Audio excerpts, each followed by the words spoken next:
Assalamu alaikum. Welcome to another Afghan Eye Live. I'm your host Sangar Paikar, and with me is my partner in crime Ahmed-waleed Kakar, but he's currently doing a radio interview. He will be with us shortly in a moment. Today we have a guest, Pashtana Khatab is joining us today to talk about the impact of recent events in Afghanistan on Afghans who live abroad and the way these recent events have impacted people who have family and relatives in Afghanistan, their concerns, their worries, and also we will talk about what should be our approach, our responsibilities as a community who are obviously far away from our homeland. So first of all, I would like to welcome Pashtana Khatab. Welcome to the Afghan Eye live show. Thank you so much, Sangar John and Ahmed-waleed John, who can't probably hear me right now, but I really want to thank you both for giving me this platform and for being here today. Okay. Guys in the chat are saying that I have an echo. Is that correct? SSKK. We have an echo or not? Okay, so I think it's okay now. Great, thank you guys. Okay, so Pashtana, before Waleed joins us, maybe you can tell us a little bit about yourself. So, who's Pashtana Khatab? What do you do? And where are you from? So I reside here in Southern California in the United States, and I'm a marriage family therapist here. I've been practicing for a while. I've been working with, for vulnerable populations, underprivileged minorities, and for a while I was working with Afghan refugees and helping them out with, PTSD assessments and acculturation, things like that. So that's mainly my focus. I have my master's in clinical psychology. I did my undergrad in business marketing. Okay, that's great to know. We know you mentioned working with Afghan refugees with PTSD. Uh, Something that I've done, which is quite similar to that, is that in the last 10 or 11 years, I was a translator for Afghan refugees. And Mm-hmm. as a translator, I had to I was the interpreter during therapy sessions for Afghan refugees. So, with psychiatrists, people who are giving all sorts of therapy. I don't know if you know EMDR. Yeah, Yes. yeah, Wow. yeah. EMDR. So Mm-hmm. I even did interpreting during EMDR sessions. So yeah, it's obviously I'm not a professional. That's not my field of expertise. But generally, as a interpreter, I've seen many of those cases. And uh, when you work with Afghan refugees, you can really sense that all of us are carrying baggage with us. It's mental health issues, trauma, anxieties.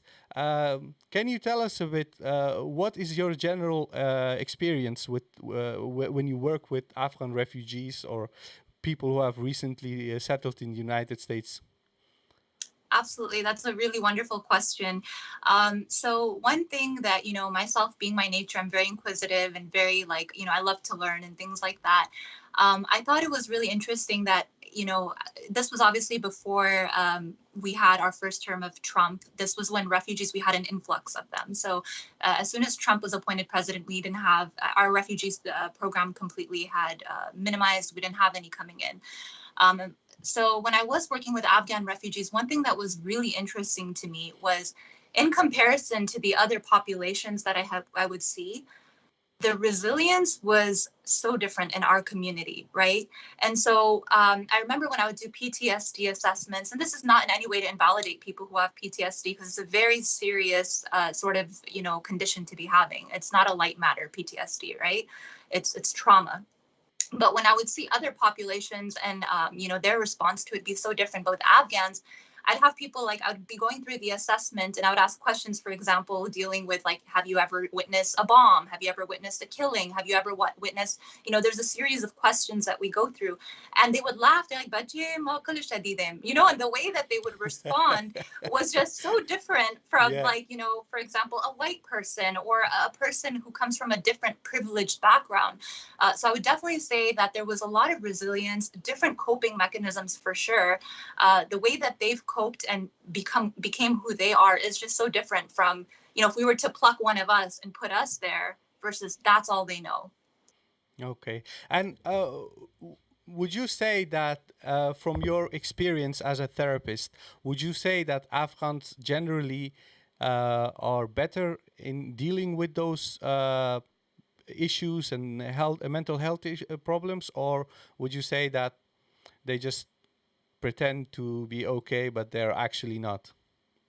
That's actually a very good question, and I've been pondering about that myself because overtly from what we see some very normal people who are able to function and their functionality is great. They're doing well in their work, they're doing well in moving forward in life. And it seems like these people had no option but to push forward, just to progress. There was no other option. Failure was not an option for these people. Giving up was never an option for these people. And so you see some very amazing coping skills and how they move forward within society, right? Which is something worth noting. On the other hand, it's also worth noting that there are parts of PTSD that might manifest in different ways, not necessarily overtly what you see. So it could be that on the surface, you're seeing individuals that just look completely fine because we're going off of, how they're functioning, how they're interacting, and, maybe they're laughing at certain things and they're, undermining that. But, there's other behavioral things that might come out in different forms. For example, if they're dealing with conflict, you may have an individual that responds to conflict with a more aggressive manner or a more avoidant manner.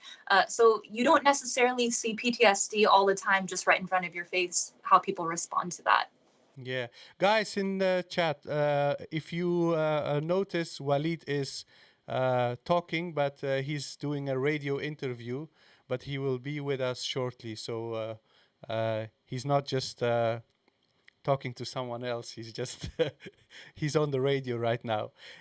So yeah, Pashtana, what I personally experienced when I was translating for Afghan refugees is that a lot of people who have escaped Afghanistan, while they were in Afghanistan, there was stress, threat of violence, suicide bombings, terrorism, targeted assassinations, all sorts of things, and they functioned relatively normal in Afghanistan.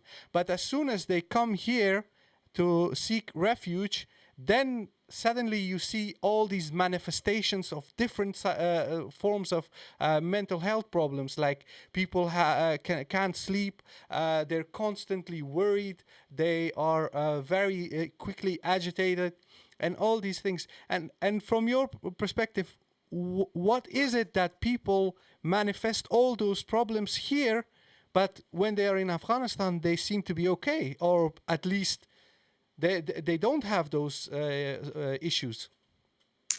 I mean, that's another good question. I would believe that a lot of it also has to do with processing what's happening. So when you're in a flight or fight mode, or if you're in an environment where that's your normal everyday life, you're basically in survival mode. So you're in a mode where you're just really trying to get by. And that's not limited just to Afghanistan. That's limited to all sorts of environments where we see, it's like a crisis environment. There's a lot of, war, things like that. Like if you look at Iraq, or if you look at other countries, or just societies in general that have like they're underprivileged, or where there's gangs, just places where it's not a very calm, placid environment. And so when you have these individuals and you bring them into an environment that is calm, and they're able to now process things, and you're putting them into a different environment, they're now able to actually feel those things that they were impacted in. Sometimes we don't take a moment to just pause and really reflect on what we're going through, because that in itself is actually a luxury, right? Mm-hmm. So coming here and being able to reflect on that, or the things end up catching up to you, is really where you're absolutely correct. There are individuals that they have nightmares. I remember there was an individual that I had once seen that was an Afghan that had fought in Afghanistan and repeatedly was having nightmares, because I think they had killed people or whatnot back home. And so those things truly do, I think they do catch up to you. But I will also say that it depends. So according to the studies we've seen, how an individual responds to trauma varies. So it's not uniform. We can't say that every single person's going to have these symptoms. There are people who can bounce back. There are people who've been in the same situation as somebody else, and their bounce back is very different versus another person. So there's many variables that are at play here. Okay. And what I have observed, especially when there is a major political upheaval in Afghanistan, like right now, the previous regime has collapsed. The Taliban have taken over the whole country. There are reports of Taliban going door to door to people's houses, targeted assassinations, and we've seen those terrible, terrible images of people going to the airport. And obviously, we live in an age where everyone is on social media, whether they're old, young, people who have came here decades ago, but also people who have moved here only recently. Everyone is on social media, and they also watch TV and etc. So when you see Afghan community living here in safety and security in Western countries, and they are processing the news from coming from Afghanistan, what would you say? What kind of impact does it have on people who have, for instance, relatives right now in Kabul who may be at Kabul airport? How would Right. that impact them from a mental health perspective? Well, from a mental health perspective, this is actually an important point because it's something that we're witnessing right now, and it's a very highly emotive time. Everyone is very emotional, everyone is very tense, and we're seeing this because rightfully so, right? So on the one hand, we're witnessing the cruel treatment that the U.S. had put our Afghans through. We're looking at the situation with the airplane, where there's these things that we can't even erase from our mind, like those two people falling off the airplane, and then seeing the condition where you have thousands of people all crammed together and you have one bathroom, these types of things. And we're here as the diaspora, as you put it. We feel very helpless. And so when we have this feeling of being helpless, it gets us into this position where we have so much internalized feelings. We have so much internalized anger. And I think it is a time for all of us to be very patient with one another, because we have a lot of individuals who will lash out on one another. And that is something that I'm seeing very commonly in our diaspora. I can speak on my experiences here in California or in the West or in the States. It's a very highly emotive time. So almost anything that you share, just to be mindful of people. And I think one thing that's very important is for us to be able to validate one another. That's very important. So regardless of what stance we hold politically, to be able to listen. So that is a point that I wanted to get into, is active listening. And that's something that we're not seeing very commonly, unfortunately, right now within our diaspora. We have a lot of labeling. We have a lot of like, what are you? Are you anti this? Are you pro that? Or let me shame you if you're pro this or anti that. And it's actually very counterproductive towards the solution that we're trying to reach, right? And our solution here in the diaspora is the betterment of people there, what the people want, what will be making them happy, what will make them peaceful. But unfortunately, it's very hard for us to get to that place because we have these high emotions, which again, they're very valid, not to take away from them, because people have had experiences back home of people in their families getting, I don't know, hurt, killed, or, treated harshly, or things that we've heard of, which makes these individuals very valid in feeling what they're feeling. But on that token, it's very important for all of us, uniformly, all of us, to be able to listen to one another, because we kind of, what I've noticed is that we jump to the worst conclusions on one another, right? And a lot of us, we just want to have empathy. We want to feel for the people in Afghanistan, and we want to minimize suffering. However, we're not bestowing that same sentiment on our brothers and sisters here, right? So in order for us to get to a place where we are, inshallah, able to unify, I know it's very hard right now, there's a lot of division, but at the very least, if we're able to tolerate one another or accept one another, we definitely need to engage more in active listening. We need to be able to hear out what people need to say. A lot of people are very afraid to share what their views are, regardless of what it is. So a lot of people will just say, I don't even want to talk about politics, or, reposting things they don't even know where the source is from. And, it's just all coming from the fact that people are really afraid to speak. But if we're afraid to speak what we believe in, if we're afraid to speak what our views are, how are we going to get to a solution? If we're going to silence people right away, as at the very breath of something that may remotely seem pro this or anti that, how will we get to a solution, right? How will we create understanding? Every single person so far I've heard speaking has merit, has value to what they're saying, but it's important for us to be able to share the merit and value in everything so we can cohesively come up with some sort of a solution. So I would say communication is something that's so important, that's really lacking right now in our diaspora. And another point that I really wanted to highlight is the shaming factor. There's from a standpoint of mental health and things like that, shame is not something that's good. Shame is something that is not, unless you're shameful about something that is actually wrong. As a Muslim too, that's our beliefs as Afghans, as Muslims, that if you're shameful about something wrong, then that's fine. But it's never good to shame other people, to tell people that, like, why are you in this, why do you have this stance? Or, just kind of getting upset at individuals for whatever view they have. And another thing that I've seen a lot of shaming in is that we're kind of getting mad at one another for not creating awareness on this issue. Now, don't get me wrong. I really believe that we need to have accountability and we should share what's going on in Afghanistan. And in my heart, I would also feel hurt if my other Muslim brothers and sisters are not sharing my cause. But on that token, we cannot shame people into that. We can bring awareness, we can inform individuals, we can help them see where we're at, and they, with their hearts, inshallah, if that's where they're coming from, they will support our cause. But there's a lot of shaming that I'm seeing on social media, subhanAllah, and this shaming is creating a lot of division, and it's really holding us back. On that You've, note, I'm yeah. just gonna. Sorry, salam alaikum, everyone. Walaikum salam. I've finally made my appearance. I listened to everything everyone said. Sorry to everything Pashtana said. Salam alaikum, Pashtana.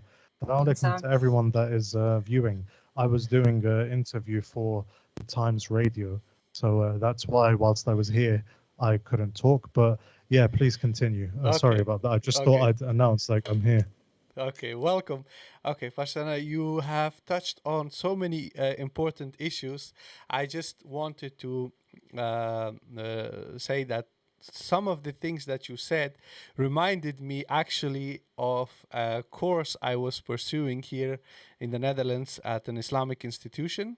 So it was about ethics in Islam, how to behave, and etc. Very, very, very interesting course, and we were also getting some Dawah training there. Okay. And in the Dawah training, they taught us that, look, if you are someone who believes in Islam and you think that this is the absolute truth and you want to convey that message and you will live in a society where everyone else is not a Muslim, so they absolutely don't believe in Islam, you should not ever expect that people will change their minds by just going there and just you need to be very patient with people, and in most cases, just by listening to people and showing good conduct and good behavior, you will see that people will soften up and they will have actually the time and patience to uh, see what you have to say, and see the merit in what you have to say. So it's very ironic that we have these teachings and etc. in our religion, and sometimes you pursue a certain course and everything, and then you realize how it's applicable in everything else in life. Like, for instance, I will give you an example. I have a female relative. She was very young in Afghanistan. I think she was 12, 13 years old. And she lived in Kabul in an area where it's not customary for girls of that age to cover up. Okay? So she was running around outside playing with other girls without her head covered. And this was in the 90s during the first Taliban regime. So suddenly there were some Taliban fighters in that neighborhood, and they saw these young girls playing around. So one of them, with a stick, he ran after them and he beat them. Okay? So she was very young, 12, 13 maximum, and she was beaten because of that. And now we are 25 years later. She's an adult woman, and she's still suffering from that era, and she's now in total panic, very, very, very tense. Like, sometimes if you see the kind of messages she writes, etc., you see that she's still traumatized by that event. And while that's happening, we can't even, like in my own case, okay, I don't know how to talk to her because, like, she's constantly very tense, very scared. And what would you advise other people who have similar relatives, friends, anyone in their community who is going through that kind of anxiety right now? No, that's an amazing point that you're bringing up. And we've talked about this sort of issue even in regards to people who've had a harsh experience with Islam, and people who've had the harshness of Islam being shoved down their throats. Or, I mean, I don't even want to say it's Islam, because Islam should not be harsh, right? But the perception and how it's been enforced. So then you have individuals who actually leave Islam, and they've developed a trauma to Islam. And when they even hear the word Islam or anything about it or anything symbolic of it, they're triggered and they don't like it. They run for the hills, right? So that's similar to what you're sharing. And with people like that, you really do have to validate them. You really do. I'm If sorry, there's if I interrupt you. Can you explain what you mean with validating? Of course. So in validation, it's very important, because even as like a therapist, when we validate individuals, there's a difference between empathy and sympathy, right? And this is something that's very important for us to note, that when we sympathize with somebody, we're pitying them. It's a level of putting them in a position that might be a little bit below us. We're kind of like not looking at them as our equal, and we're not understanding them. We're not putting ourselves in their shoes.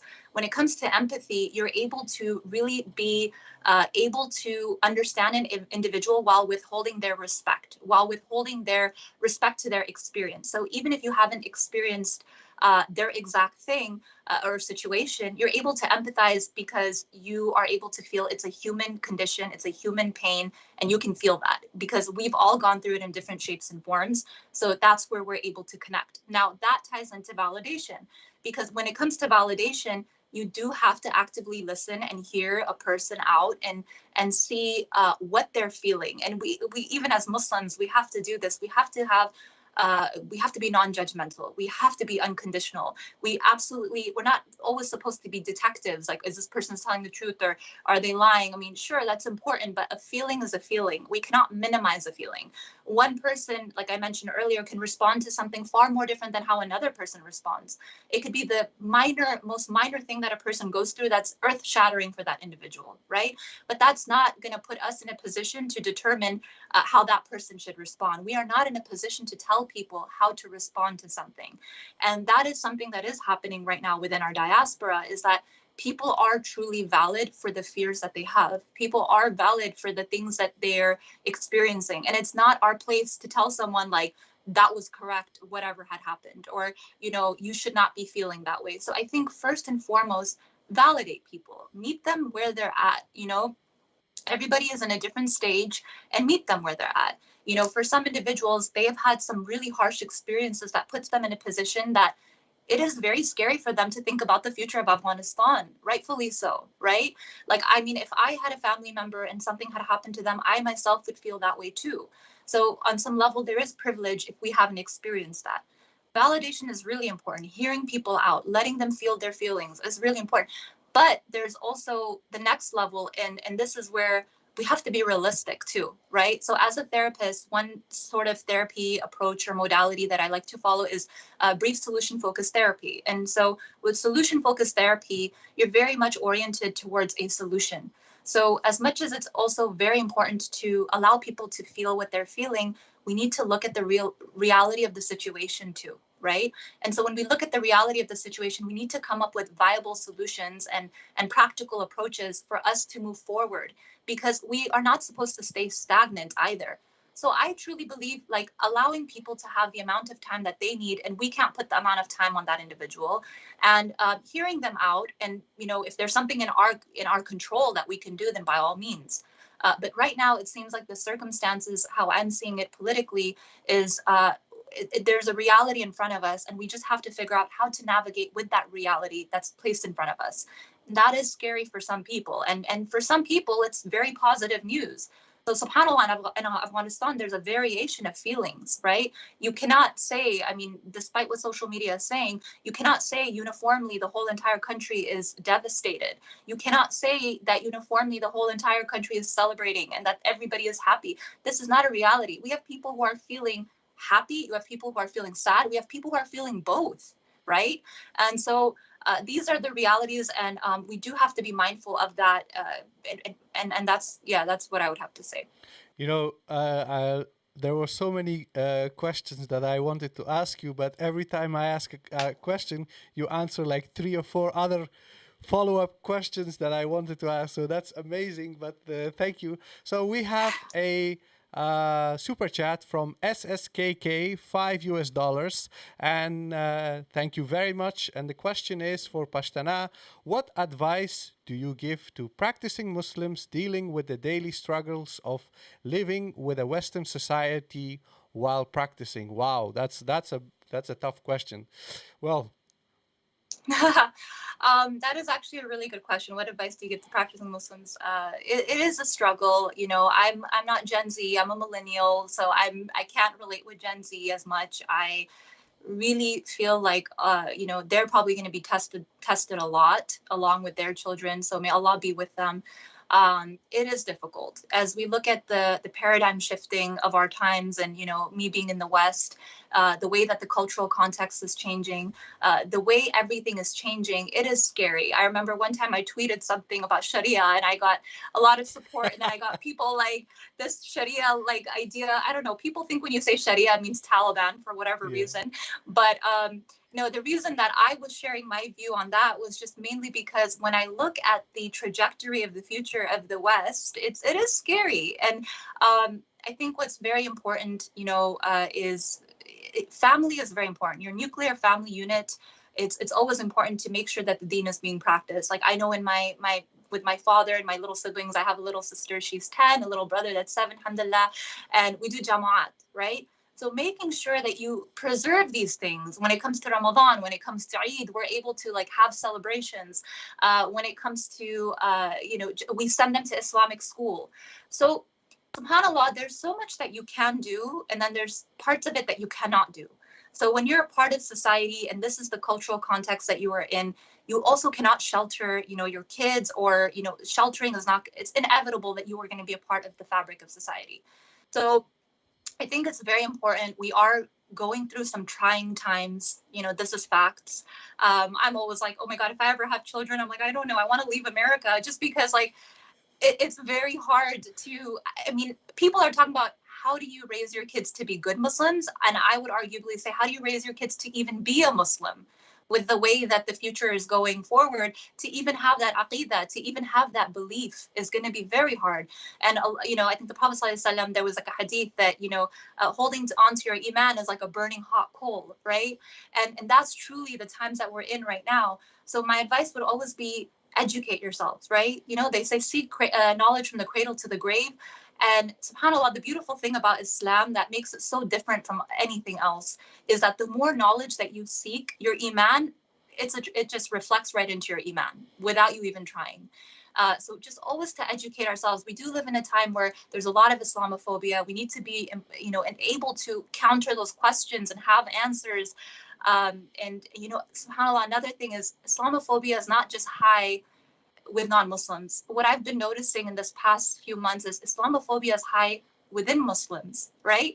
Even Muslims themselves hold certain views that are very Islamophobic.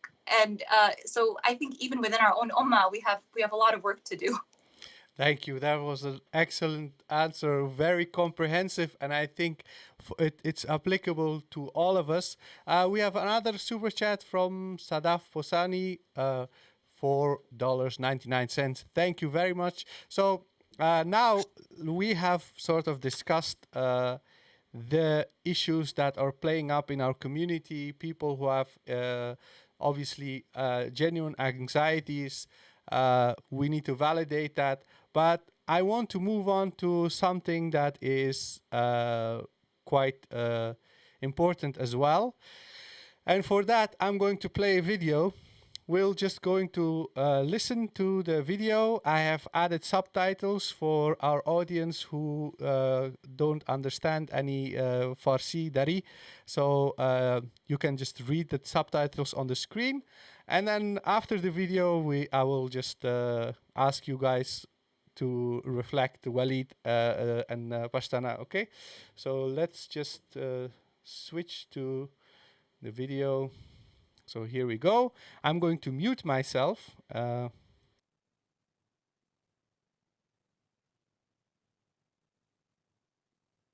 وطنداران عزیز، شما که در افغانستان نیستین یک ایده تان میگم. از دور قضاوت نکنین، فرزندای مردم را به کشتارگاه روان نکنین، فرزندان مردم را به مرگ سوق نتین. این زمان تا او زمان خیلی فرق میکنه. تا هنوز گفتم که سرنوشت زندگی ما تا هنوز برای ما گفته نشده که ما به کدام طرف بریم. یک تعداد از گزارشگرا و ما برآمدیم با پیراهن تنبان 2 روز گزارش ساختیم. امی تعداد مردم گفتن شما میترسین، از ترس پیراهن تنبان میپوشین. از اینا چی میرن؟ اینا خارج از افغانستان قراره که ششتن، میدیا را میبینن، فیسبوک را میبینن، یوتیوب را میبینن، یک قضاوت میکنه او ترسیدی. خب خودت که نترس هستی مرد شو بیانی 5 روز همیشه زندگی بکو. چرا مردم را تشویق میکنین که اینا یک کار بکنن؟ به خاطر از اینکه شما انتقادش کردین که دیگر روز گرفتار شوه و به کشتارگاه برده شوه یا شلاق بخوره یا یک کار دیگه صورت بگیره، که تا هنوز چنین کار جز در ولایت ننگرهار 2 خبرنگار را شما دیدین که تا گریه میکردن، جز امو و یکی هم خبرنگار دویچه ویله، یکی از خویشاوندانشان که نمیفهم در کدام ولایت غربی افغانستان کشته شده. این که چگونه کشته شده به جزئیاتش من نمیفهم. خب مقصد اینه می 2-3 واقعه را ما در افغانستان شاهد هستیم. دیگه کدام واقعی تا هنوز فضل خدا که پیش نامده. گفتن از سر شما پیراهن تنبان میپوشین. خب پیراهن تنبان برای اولین دفعه من پس کردم. شاید به خاطر از همین گپتان فردایش بلوز نیم قوله پوشیدم با پتلون و کرمچ ظاهر شدم آمدم. بر شما برنامه ساختم و گفتم که اگر شما بگوین که پیراهن تنبان پوشیدی، پیراهن تنبان باز به می شکل میمونه، نخیر، اولین کس اینه من می باشم. در سر چوک ده مزنگ استاد شدم، امرای طالبام گپ زدم، امرای مردم رعیتام گپ زدم. فرداش بازم بلوز پوشیدم، بازم پتلون پوشیدم، به خاطر که او گپ تا نمانه. باز آمدین پشت از زیر گرفتین گفتین طرفداری میکنی خدا.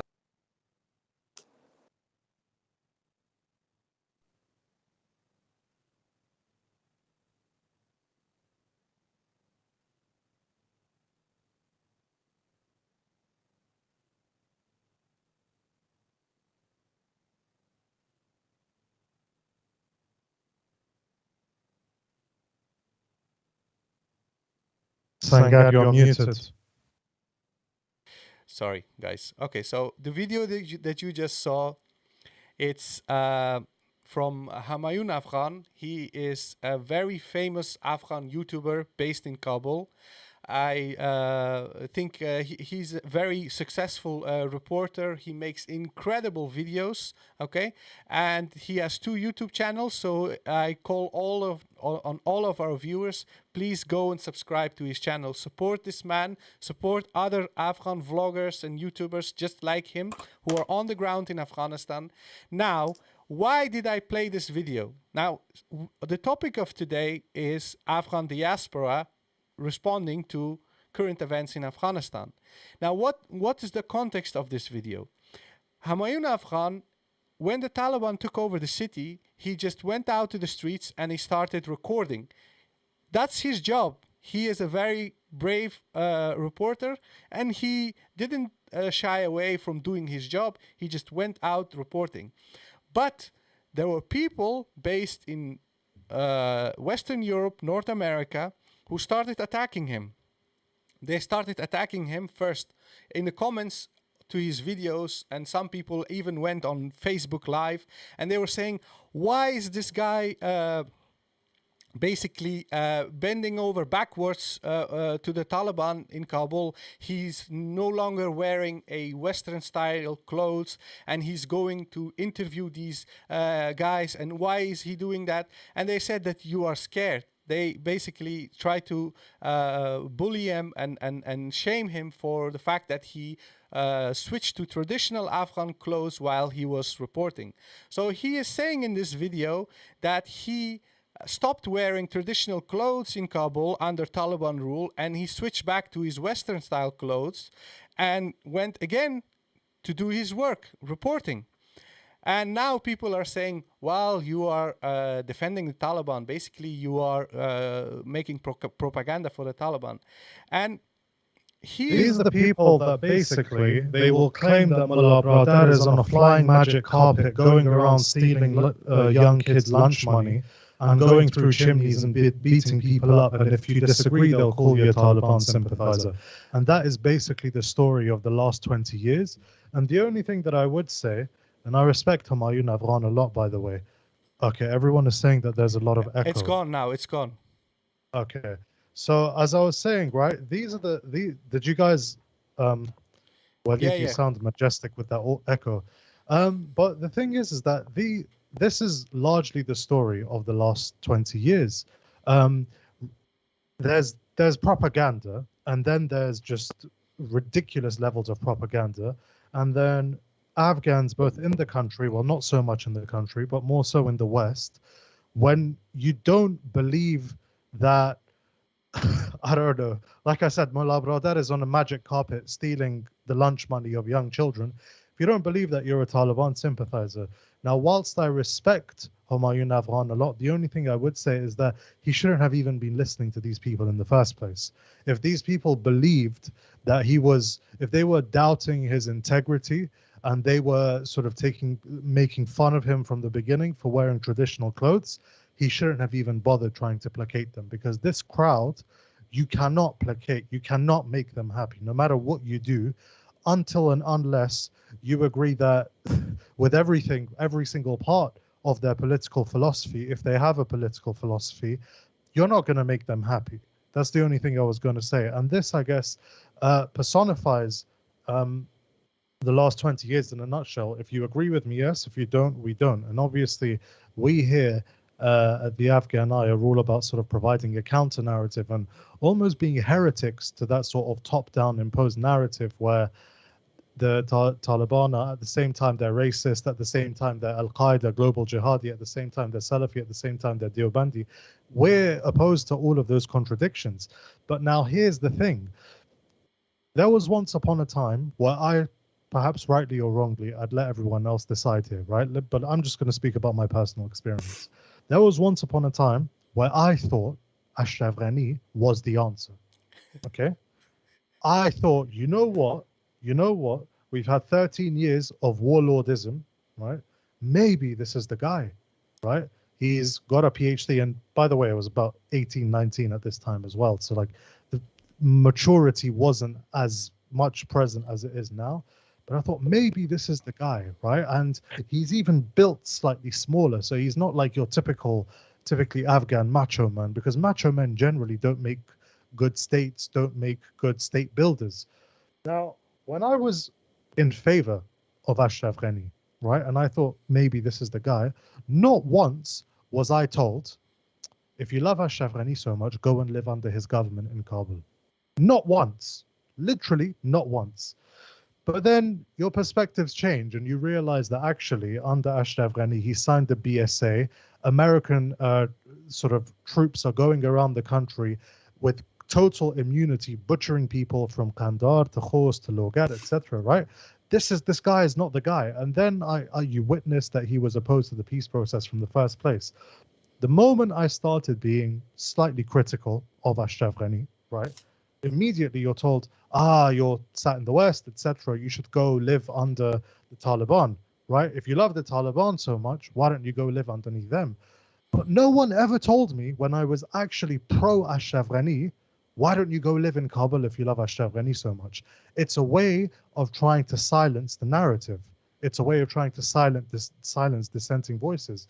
On top of that is the fact that assuming that I went, let's say, to Shah Wali Court in Kandahar and lived under the Taliban, the same people would be happy with B-52s coming and bombing me and, me dying in a blaze. These same people were happy when the B-52s bombed Kunduz and reduced Lashkargah to rubble, right? So, and then what you see is that reporters, you could say, fine, you know what, we're diaspora. I'm not saying I agree with this, that I shouldn't have an opinion, because I obviously do have an opinion and I am diaspora and I'm not apologetic about it. But someone could say, all right, fine, let's assume for the sake of argument that the diaspora should keep their mouths shut, right? Because we enjoy, we don't wake up in the middle of the night. We're not victims of night raids. We don't have B-52s. We should shut up, okay? But then the Afghans in Afghanistan, the same diaspora are trying to silence them as well. Right. This guy, this guy is being harassed. This guy literally, right, went to sleep, woke up. Ashraf Ghani fled the capital. The Taliban came in and thought, you know what, let's just go back to work as normal. And the moment he went back to work, he became public enemy number one. Right. So this is the reality that we're confronted with. There's a guy there was a question in the chat. What do we make about the protest today in London? If you don't know Sangar and Pashtuna, there was a protest today in London, and now here's, we want peace and death to the Taliban. Okay, now we want peace, but we want the Taliban killed. Yeah. Which do you want? Pick your poison. We want we want to spread peace until their death. Exactly. But now here's the thing. What I'm seeing here, and I know Pashtuna spoke a lot about people just basically assuming the worst of you and whatever, and I've obviously had my fair share of that, whatever. But now here's the thing, is that this sort of activism, and I hate that word, my goodness, but this activism, right, what I've gained from it is the following. The position goes like this. I am an Afghan. I don't like foreign intervention in my country. America shouldn't have invaded, right? But I also don't like the Taliban. But America should also not have withdrawn and sanctioned Pakistan. What are we talking about here? Like, It's good to be angry about certain things. It's good to be passionate about certain things. But if you're going out to protest, right, you need to at least have a logically coherent set of points. I don't like foreign intervention. Fine. America shouldn't have come, but it also shouldn't have left. The Taliban are bad as well, and sanctioned Pakistan. Is this the grand policy that's going to build the state, that's going to bring things to peace? So this is essentially the problem that we have in the diaspora. It's not just that the diaspora has fallen victim to propaganda of the Western media machine, but also of the Afghan media machine of the last 20 years, on top of all of the things that Pashtuna talked about. And I think I will end my rant there.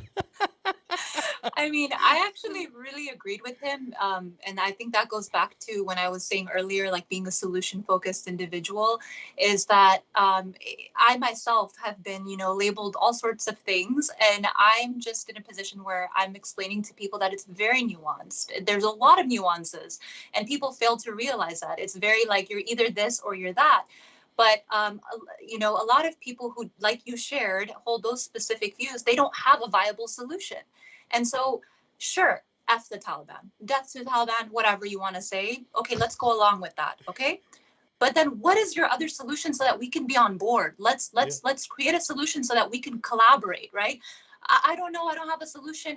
Somebody told me the other day, my solution is let's shoot Ashraf Ghani, let's shoot all the bad guys, and let's just shoot all of them and start from scratch. And I was like, okay, that doesn't sound very realistic. And if you're all for shooting and killing, and supposedly that's what the Taliban are doing, why don't you just be pro-Taliban, right?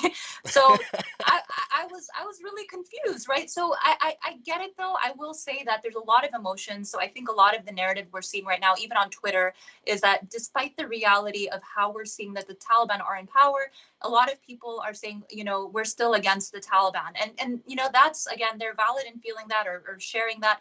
But myself being in a position where I'm trying to understand and I'm trying to learn and I want people there, whatever's best for the people, well, then what is your solution? If you can bring up some operationalized sort of definition so that we can execute that, go forward with that, by all means. But we're not getting that. And then, they're saying, like you said, the hell with the occupation. And that was the thing that was so interesting to me, was when I was seeing the protests going on. No shade at people who've been protesting, because God bless their hearts. I really do think people had a lot of the best intentions.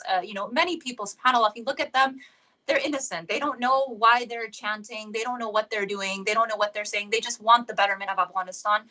So with the protests, for example, we are not for the U.S. occupation. Okay, so if you're chanting on the streets and you're saying death to Taliban, so what's your solution?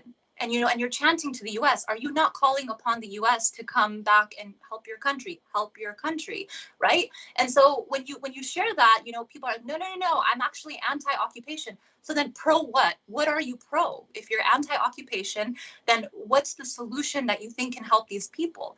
And that's not in any shape or form saying that the Taliban are the solution or saying that if anyone here is pro-Taliban. It's just a matter of if you can, provide that, then, I think we would gladly be able to move along with that, and execute that. But I think it's a very emotional time. So I think a lot of what we're hearing is purely emotional.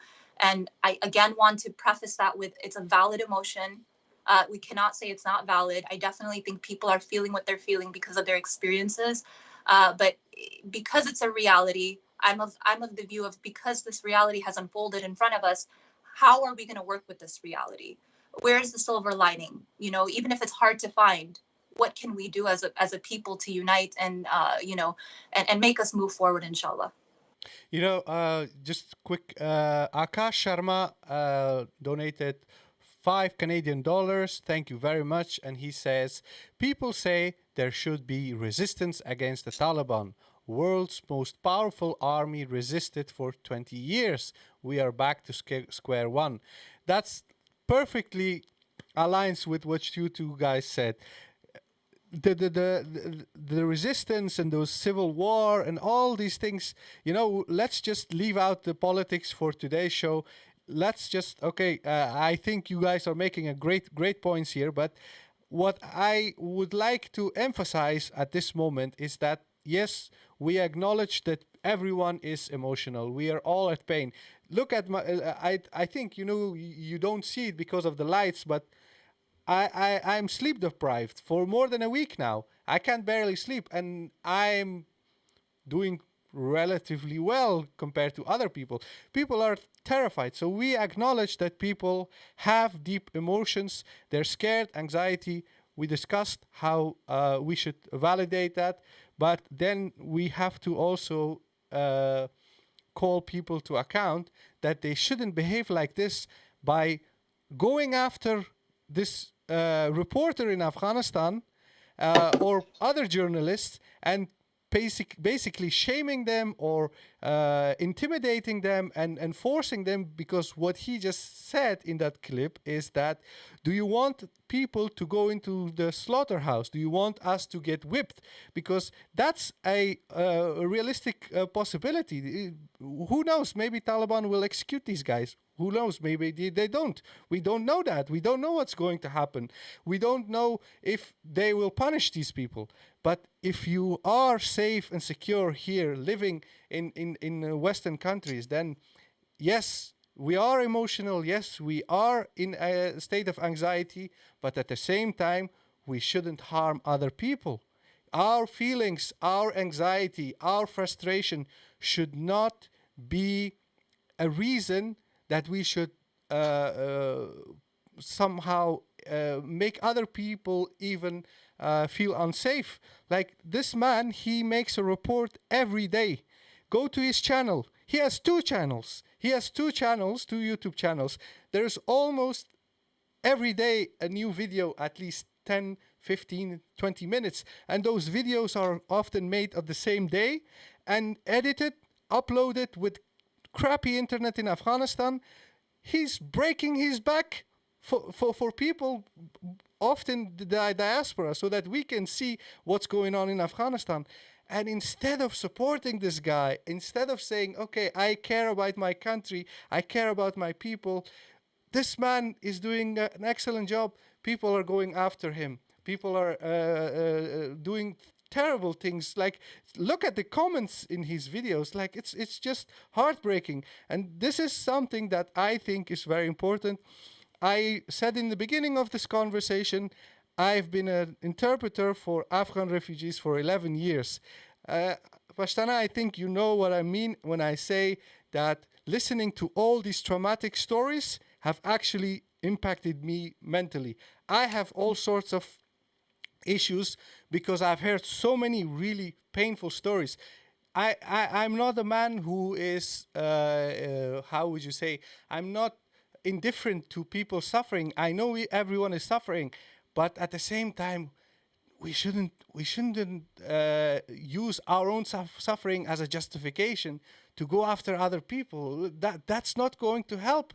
That's not a solution, and that's terrible. You know, it's so I can't even express what I feel when I see people doing stuff like that, and I'm often silent. Like, for instance, when I receive barrages of attacks on social media, I just pretend I didn't see them. I just let them slide. It just to ignore it. But I know that people are doing that kind of stuff, and for Yeah. please, yeah. No, You I know was this. going to say. Sorry. Sorry, go ahead. No, Go ahead. Pashna, go ahead. I'll come back later. It's okay. No, what I was going to say is that, subhanAllah, another thing that we need to bring light to is there's a lot of tribalism in our country. There's a lot of nationalism in our country. There's a plethora of many variables that make people become passionate about how they're passionate, right? And what I've actually noticed is that, you know, it's not necessarily that people, and I'm not generalizing, it's not necessarily about people anymore. To me, it looks like it's a lot about ego. It's a lot about being correct. It's a lot about like, well, I had this narrative that I've been pushing out for the past month or so, and I can't look like I was wrong. So to the extent of, let me push false things out there as well, and let me create fear. And the worst thing you can do is create fear in people when there is no need to be, especially when the reality of the situation is as such. And I mean, I've seen a lot of like memes and things like that where the diaspora here is, you know, highly emotional, which again, that's very valid for people to be feeling that way because of the propaganda they're being given as well. I hate the word propaganda, but really there's a lot of propaganda. And so with that propaganda, we have a lot of emotions that are being riled up, and then they talk to their family back home and they're like, you know, and that's not to generalize all of them. Again, I really want to say that there are people who are afraid, and there are people or minority groups and people who have different thoughts. So I do want to put that out there. But on that token, there are people who do have those sentiments. And so it's also not our place to put something false out there too. I mean, I saw you guys, I'm from Logar, my father, and there was a picture of a straight up dead body, you know, a doppelganger of a dead body of the Logar governor. And they claimed that he had surrendered to the Taliban and he got killed. And my heart dropped. I looked at the dead body sure enough, the next day it was, said that this was something that wasn't right. And the guy, there was like a tweet of him. He's like, I'm sitting here. He's like reading a book. He's like, I'm fine. I'm fine. Don't believe the rumors. I'm sipping my tea. But it's just that if people are going to go to that extent, how do we know what is the truth and what is falsehood? Right. So, I also don't want us to get to a point where we see things that the Taliban are actually doing and we're like, oh my God, where's your source? You're lying. It's like, no, wait, the Taliban are really doing this. Just one moment. This reminds me of a great point, okay? So, we had these many waves of anti-Muslim attacks in Western countries after major terrorist attacks, etc., okay? Now, what happened is, for instance, here in the Netherlands, but in a few other places, we've had many people who had some sort of issue, and they started saying that I was attacked. I was a victim of racism. I was a victim of anti-Muslim violence, etc. And then it turned out that it's not true. So what happened? You would see that the far right in these countries would run with that and say, look, all these stories, they're all fake. It's just a lie. There is no anti-Muslim violence. There is no racism. So let's just suppose that someone shares a fake story, and then to be honest, I think that's happening as we speak. So there are people who say there are Taliban going door to door to our houses, yeah, and they're doing this and that, and they say someone is killed over there and someone is beaten over there. But then you see all these fake stories that doesn't add up. Like someone told me something. I'm not going to go into details just out of privacy reasons, but someone started to spread a rumor, but it was so inconsistent, and that person wasn't even in Afghanistan. And as a result of that, now I feel like I'm sort of becoming sort of numb and insensitive. Like, okay, do I have to believe this story? Is this real? Is this again a lie? I noticed that attitude in myself, and imagine how many other people will feel the same way. So it's very irresponsible, and it's very dangerous. Waleed, I can't hear you. You're on mute. You know how I was I'd muted myself because I was on an interview to Times Radio, right? And with Times Radio, they asked me about Kabul airport. Right. And I mentioned in the previous live streams as well, Sangat, if you remember, I don't know if you watched them, Pashtana, but I said that one of the reasons that Kabul airport has become synonymized with all of Afghanistan is because the media has an interest in basically portraying chaos as being the side effect of a US withdrawal, as in the only thing preventing this was the US presence, because these savages obviously can't run their own country, and now look at them. But I was asked, like, ahmed-waleed, what's going on with Kabul airport? And I was like, look, like, we have, obviously, the US has withdrawn. There are translators, interpreters, etc. that are scared. Whilst we haven't had an outbreak of civil war, the situation still looks uncertain on the political front. We've seen promising signs. We've seen the Taliban, Abdullah going to Panjshir. There's an attempt for the different factions to resolve their differences. The fact that there's a political crisis, that there's basically no official recognized government, means that there's economic uncertainty. There were armed gangs, looters going around. And on top of that, on top of all, as if this wasn't bad enough, we've also got mass amounts of propaganda, right? So, for example, this thing about people going door to door, shooting people, killing them, right? We can't say that we've received actual credible evidence and it's established that this has happened.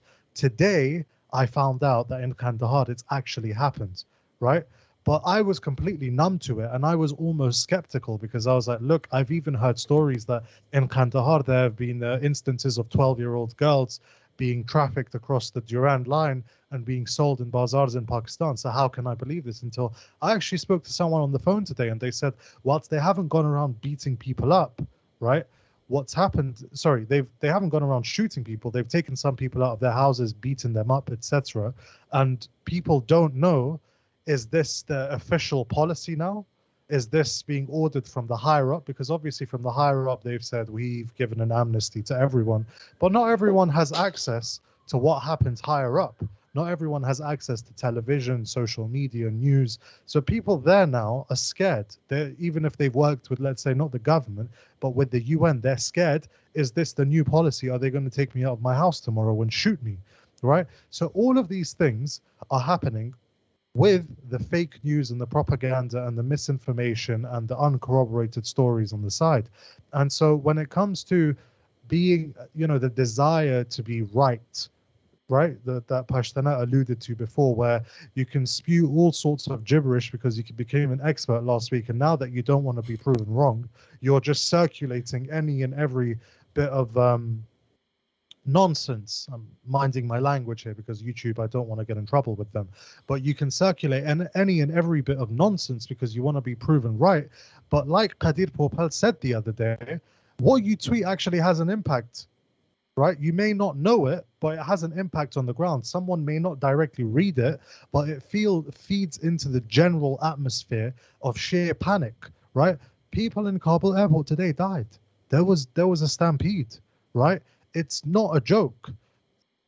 There's really not much else to say, but on top of all of that, I get that, and I know that Pashtana's a therapist, and she's probably going to listen to this and think, what the hell is this guy talking about? How insensitive.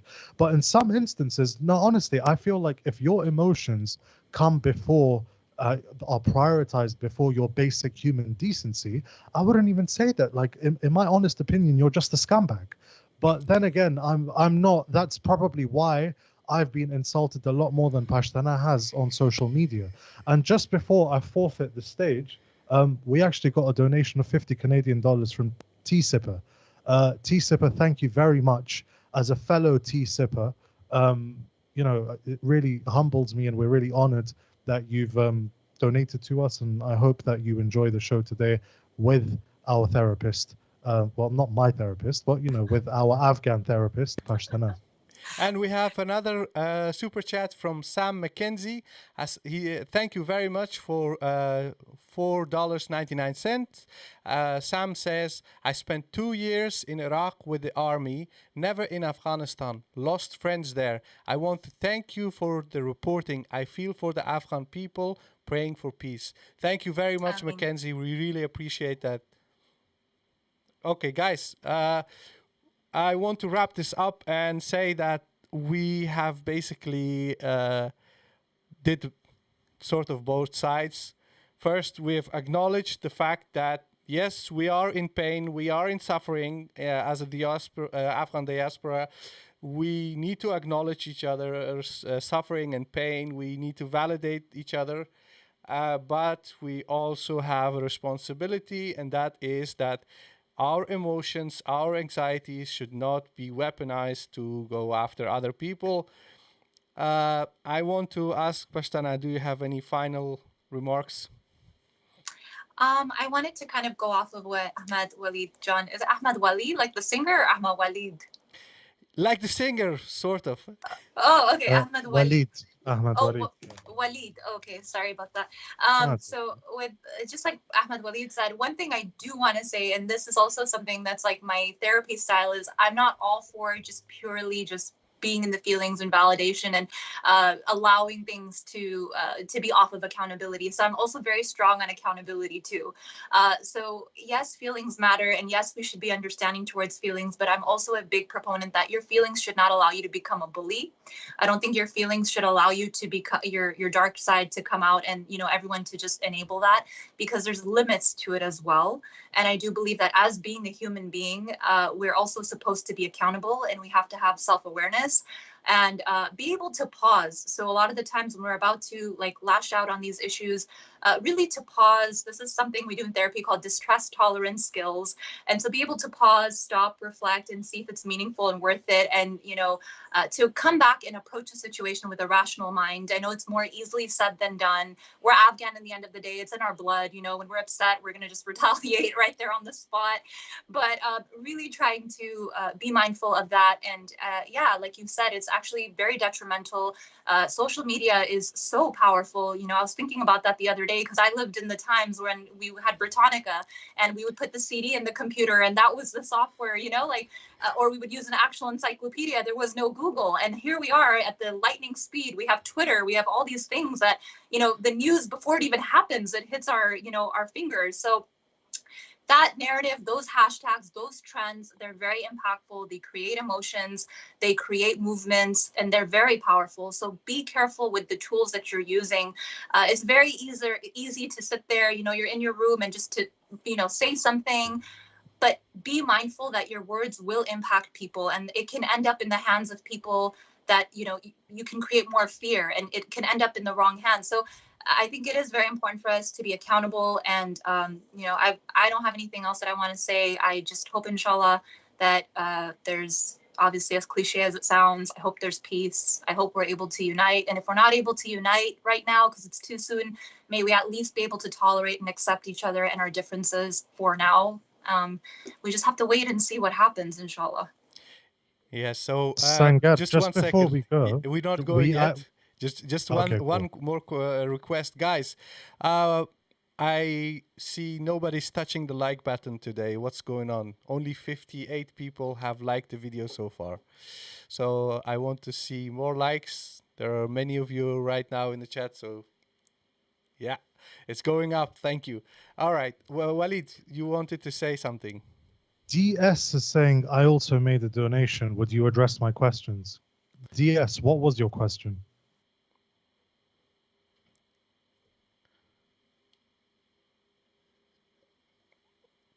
Just give me a second. Let DS reply. Yeah. Wow, I feel like, you know, to be honest, I feel some sort of relief because this question, the issues that we've discussed so far, it affects us all personally. I mean, honestly, we have these arguments within our family about what's going on in Afghanistan, and everybody's very tense. So most of the issues that we've covered today, I think it relates to all of us. So, DS, regarding taboo for speaking about mental health. I think they meant seeking mental health. Yeah, seeking mental health. Yeah. Yes. Yeah. That's actually a very good point. And there's a lot of taboo for mental health and, you know, seeking help. And, you know, even when I was doing those PTSD assessments on the refugees, specifically the Afghan population, and I felt there was a need for them to come back for follow-up sessions, you know, it was to them like, no, we're not weak. We're not going to come for therapy. And, you know, there's a lot of that shame, and there's a lot of what will people say. And there's a lot of, you know, our people like to be very independent and not like to seek help. They want to be very self-sufficient because they view it as a sign of weakness, or what will people say. So the whole concept of, you know, therapy to some people may come off like they're crazy, or they have like an, you know, for whatever reason. I've noticed that with time, alhamdulillah, you know, at least in the past 5+ years, I can talk about that people have normalized it some more. You know, I've been getting a lot of Afghan clients, and I feel like the barriers are being broken. And now people are looking at mental health as a luxury, which is awesome because it's being normalized. But definitely, I can see how the taboo does exist. Pashtana, you know, we have sort of only touched the surface on many issues that are actually very relevant, not just with the diaspora community, but like, for instance, this question about taboo of seeking mental health. So I wanted to ask you, would you be interested in being our guest again so that we can further discuss some of these matters? Yes, inshallah. I'll definitely be down for that. Okay. Now, I want to thank you again. You know, we really appreciate that fact that you had the time and patience to be here, answer our questions.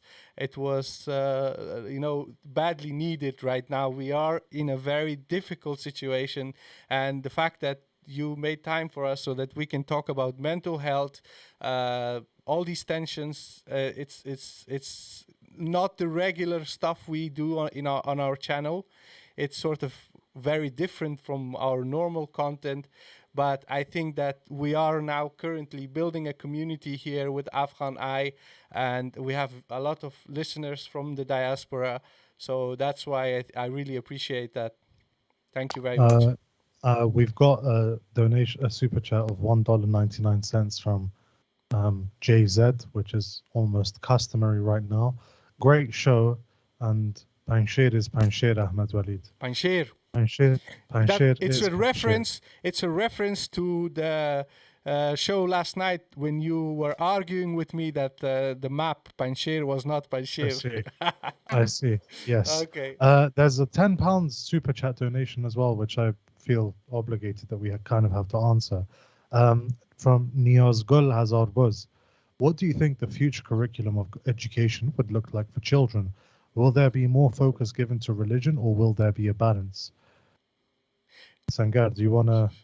I think, you know, this question is very broad. I really appreciate that, but Pashtana, do you want to do another question, or are you tired?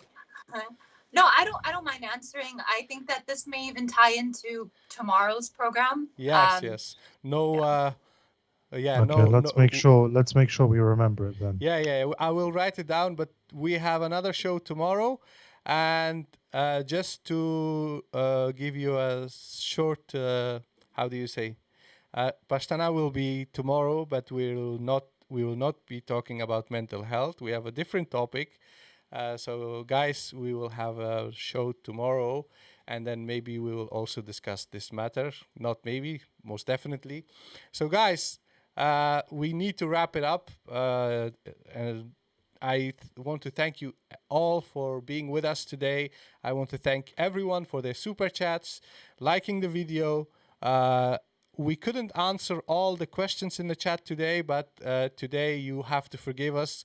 We wanted to actually focus more on Pashtana's expertise about these matters. So we will do question and answers in future shows. So thank you very much, everyone. And I wish you all a good morning, good evening, good night, wherever you are.